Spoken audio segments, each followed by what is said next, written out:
Di awal tahun ini, ada salah satu saham yang memberikan return sangat luar biasa, mencapai 280% dalam waktu 1 minggu aja. Nah, selanjutnya jadi gimana nih? Kira-kira harga sahamnya saat ini mungkin naik lagi, atau bakal turun, atau bakal sideways? Nah, sebenarnya, halo dan selamat datang kembali di channel saya, Jonathan Tamrin. Buat teman-teman yang baru pertama kali nonton, di channel ini saya sharing mengenai knowledge, mindset, dan skill investment khususnya di instrumen saham. Jadi buat teman-teman investor, boleh banget nih diklik tombol subscribe dan nyalakan lonceng notifikasinya biar nggak ketinggalan update-update video berikutnya. Di awal tahun ini, ada salah satu saham yang memberikan return sangat luar biasa, mencapai 280% dalam waktu 1 minggu aja. Gimana enggak? Dalam 4 hari semenjak IPO-nya, harga saham ini meroket auto reject atas terus sampai penutupan hari Jumat kemarin. Saham itu adalah saham PT Adaro Minerals Indonesia Tbk dengan kode sahamnya ADMR. Nah, kita biasa mungkin lebih kenal dengan induknya, PT Adaro yang kode sahamnya ADRO.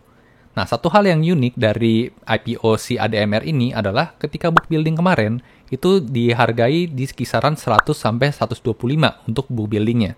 Tapi saat pelaksanaan, yang terjadi adalah harga yang ditetapkan adalah hanya Rp100 aja.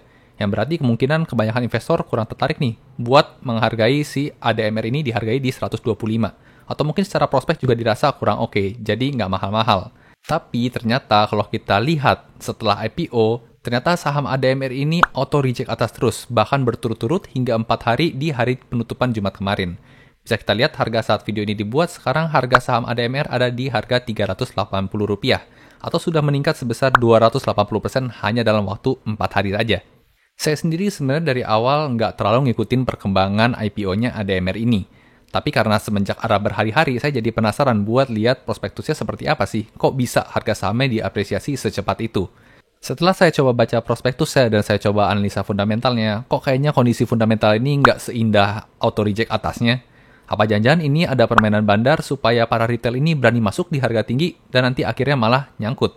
Di video kali ini, saya mau sharing hasil analisa saya terhadap saham ADMR ini. Apakah secara kondisi fundamentalnya masih sehat dan masih layak dikoleksi untuk di harga saat ini? Yuk langsung kita lihat aja pembahasannya.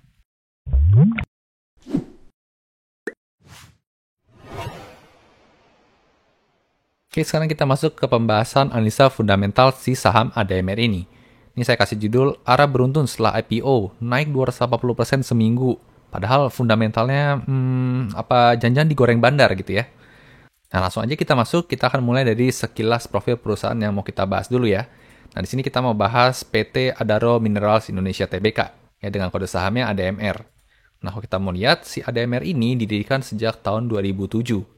Dan IPO-nya sendiri benar-benar baru di minggu kemarin di tahun 2022 ini.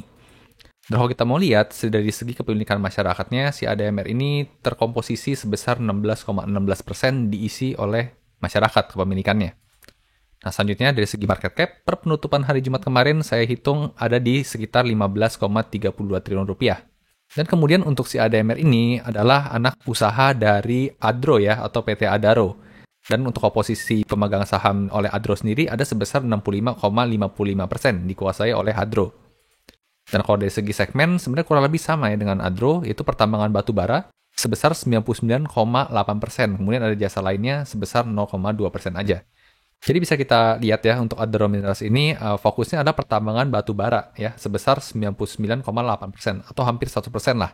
Dan bisa kita perhatikan juga selama tahun 2021 kemarin itu harga acuan batu bara itu naik secara signifikan ya, yang sangat mungkin untuk mendongkrak kinerja finansial dari si Adaro Minerals ini. Nah, setelah saya coba baca prospektusnya, ternyata ADMR ini melakukan IPO dengan 2 tujuan gitu ya. Nah, dana IPO ini akan dialokasikan ke dalam 2 posisi. Yang pertama adalah 60% dana IPO akan digunakan untuk keperluan pemberian pinjaman kepada perusahaan anak. Jadi si ADMR ini punya perusahaan anak dan 60% ini mau digunakan buat kasih pinjaman ke anak usahanya. Dan kemudian yang kedua adalah 40% digunakan untuk membayar sebagian pokok pinjaman dari ADRO. Ya, jadi si ADMR ini ternyata punya pinjaman juga nih ke ADRO yang perlu dilunasi dan mencoba untuk melunasinya menggunakan dana IPO yang dihimpun. Nah, sebenarnya kalau kita lihat dari rencana alokasi dana IPO-nya sendiri, 100% ini tidak digunakan untuk pengembangan usahanya dia sendiri gitu ya. 60% digunakan untuk anak usahanya, 40% digunakan untuk membayar hutang. Jadi kalau dilihat untuk rencana dana IPO-nya sendiri sih kayaknya kurang oke gitu ya, karena tidak digunakan untuk mengembangkan usahanya sendiri. Nah, bagaimana dengan performa keuangannya gitu ya? Kita akan coba lihat dari segi profitabilitasnya. Nah, di sini ada bagannya sudah saya tampilkan. Ada segmen revenue, ada gross profit, ada net profit gitu ya. Nah, kalau kita mau lihat semenjak 4 tahun terakhir, ini datanya saya ambil semua dari prospektusnya. Di sini kita bisa lihat untuk revenue-nya ya, cenderung kurang lebih stagnan gitu ya. Namun memang di 2021 terakhir ini tiba-tiba melejit karena sangat mungkin dikarenakan oleh peningkatan harga acuan batu bara. Tapi yang uniknya adalah meskipun naiknya secara signifikan, tapi dari sisi net profit itu tahun-tahun sebelumnya rugi terus gitu ya. Dari tahun 2018, 2019, dan 2020 itu cenderung rugi konsisten. Nah, memang untuk tahun 2021 cukup kedongkrak karena ada peningkatan harga acuan, jadi net profitnya jadi positif. Begitu pula dengan gross profitnya ya, sempat positif sekali lalu negatif, lalu positif kembali secara signifikan. Nah, kalau kita mau lihat angkanya, sebenarnya kalau kita mau bandingkan dengan growth persen dibanding tahun sebelumnya, ya 2021 yang disetahunkan dengan 2020, ternyata revenue ini naik sampai 151%. Gross profitnya pun juga dari minus jadi positif, dan ini mencapai ribuan persen kalau dihitung angkanya. Dan net profitnya sendiri naik 300-an persen gitu ya, dari rugi menjadi untung. Dan kalau kita mau bandingkan CAGR-nya nih, dari 4 tahun terakhir, revenue-nya itu 36%, gross profit-nya 89%, dan net profit-nya bahkan sampai 210%. Tapi ini perlu dicatat, net profit-nya itu yang dulu negatif gitu, jadi rugi. Dari rugi berbalik untung. Jadi meskipun angkanya gede-gede, ternyata nggak terlalu signifikan kalau memang dulunya rugi gitu ya. Nah, di sini saya juga coba tuliskan keynotes ya dari saya. Jadi kalau kita lihat dari profitabilitasnya, kita bisa lihat hampir selalu rugi nih. Cetak untung lebih karena kenaikan harga acuan jual batubara yang naik signifikan selama tahun 2020 kemarin ya, sampai 2021. Nah, selanjutnya kita mau coba lihat dari sisi profitabilitas marginnya. Di sini saya juga sudah tampilkan gambarnya. Ada gross profit margin dan net profit margin ya. Nah, sini juga kita bisa lihat nih, angkanya sempat negatif selama tahun 2019, tahun 2020. Bahkan net profitnya tahun 2018 juga negatifnya gede nih, minus 41%. Dan tiba-tiba di tahun 2021 itu lonjak secara signifikan. Ya tentunya kenaikan yang signifikan ini kembali dikarenakan adanya kenaikan harga jual batu bara. Ya di seluruh dunia harga acuannya sedang naik. Jadi meningkatkan harga jual yang meningkatkan profitabilitas perusahaan juga. Ya sangat wajar di tahun 2021 ini NPM-nya jadi ikutan positif. Meskipun biasanya negatif. Nah slide ini dengan slide sebelumnya kita ngomongin tentang kemampuan profitabilitas perusahaan. Nah bagaimana dengan kesehatan neracanya? Nah ini untuk balance sheet-nya kalau kita mau lihat ya. Di sini kebetulan saya buat beberapa tahun ya, ada tahun 2018, 19, 2020, 2021 per Agustus sesuai dengan data di prospektusnya, dan saya juga tambahkan 2022 after IPO. Nah, kenapa ada after IPO ini? Karena kan IPO ini menghimpun dana ya, jadi ada dana yang bertambah nih di ekuitas perusahaan. Nah, kalau kita lihat secara trennya, untuk aset ini sempat naik, lalu turun, lalu naik lagi ya. Nah, cuma satu hal yang menarik dari sisi liabilitas dan ekuitasnya.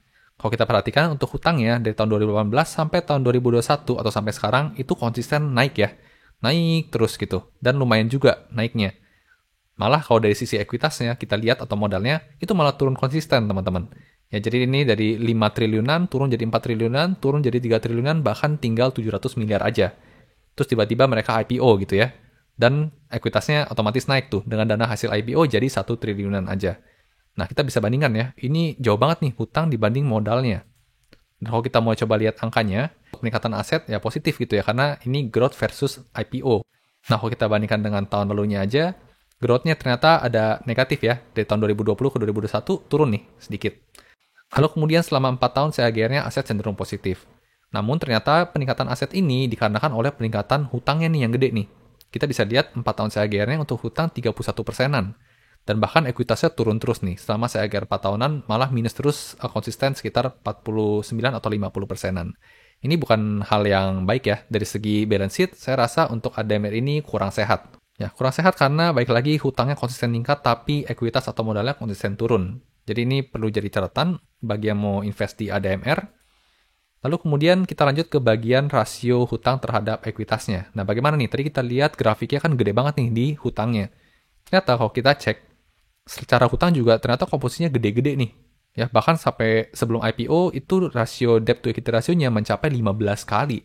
Dan setelah IPO-nya ada dana masuk ke ekuitas jadi 8 kali. Tapi ini juga tetap gede ya, teman-teman. Hutang perusahaan signifikan lebih banyak dari modalnya. Nah, selanjutnya bagaimana dengan cash flow-nya? Nah, kalau kita mau lihat cash flow-nya ada 3 ya. Ada cash flow from operation, ada cash flow from investment, dan cash flow from financing. bisa kita lihat sebenarnya untuk cash flow from operation itu cukup positif terus. Jadi ini hal yang baik ya, karena di tahun itu berarti ada uang yang lebih banyak masuk dibanding yang keluar. Tapi kalau kita lihat dari investmentnya, ini juga baik sebenarnya karena lebih banyak negatif. Berarti perusahaan ini lebih banyak ekspansi dibanding divestasi ya atau jual aset. Nah kalau kita lihat dari segi cash flow from financing, ini kita bisa lihat angkanya positif-positif dan lumayan gede nih. Nah ini hal yang kurang baik ya, karena kalau cash flow from financing ini positif, berarti lebih banyak nambah utang dibanding lunasin hutang. Ya, kita bisa juga lihat nih growth-nya selama dibandingkan tahun lalu dan 4 tahun CAGR-nya. Jadi kita bisa lihat nih, untuk cash flow from financing ini konsisten naik nih, bahkan sampai 73% CAGR-nya. Jadi secara cash flow untuk cash flow from financing kurang baik, karena perusahaan konsisten menambah hutang lebih banyak ketimbang melunasinya. Nah, lanjut kita ke bagian return on equity. Gimana sih performa keuangan kalau kita lihat dari rasio return on equity? Nah, di sini ada bagannya sudah saya buatkan, ada yang after IPO dan sebelum IPO. Karena kan return on equity ini ada bagian ekuitasnya, di mana kalau setelah IPO ini ekuitasnya kan ada bertambah. Nah, di tahun 2021, ini uniknya dia tiba-tiba ROE-nya mencapai 138%. Dibanding tahun-tahun lalunya minus, bahkan hanya 0 aja. Nah, kenapa bisa begitu? Nah, seperti yang kita tahu, kalau si ADMR ini ekuitasnya konsisten turun gitu ya. Di tahun 2021, terakhir itu ekuitasnya kecil sekali. Tapi kemudian harga acuan naik dan earnings-nya naik, otomatis tiba-tiba meledak nih untuk ROE di tahun 2021 Agustusnya. Nah, jadi ROE ini bisa mendadak meningkat karena ada kenaikan harga jual batu bara sebenarnya.